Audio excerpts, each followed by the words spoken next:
دوست نہیں رکھتا۔ جن مسلمانوں سے خواہ مخواہ لڑائی کی جاتی ہے ان کو اجازت ہے کہ وہ بھی لڑیں، کیونکہ ان پر ظلم ہو رہا ہے، اور اللہ ان کی مدد کرے گا، وہ یقیناً ان کی مدد پر قادر ہے۔ یہ وہ لوگ ہیں کہ اپنے گھروں سے ناحق نکال دیے گئے، انہوں نے کچھ قصور نہیں کیا، ہاں یہ کہتے ہیں کہ ہمارا پروردگار اللہ ہے۔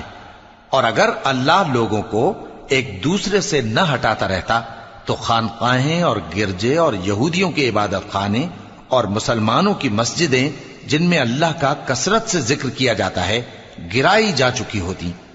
اور جو شخص اللہ کی مدد کرتا ہے اللہ اس کی ضرور مدد کرتا ہے، بے شک اللہ توانا ہے، غالب ہے۔ یہ وہ لوگ ہیں کہ اگر ہم ان کو ملک میں حکومت دے دیں تو نماز قائم کریں اور زکوٰۃ ادا کریں اور نیک کام کرنے کا حکم دیں اور برے کاموں سے منع کریں، اور سب کاموں کا انجام اللہ ہی کے اختیار میں ہے۔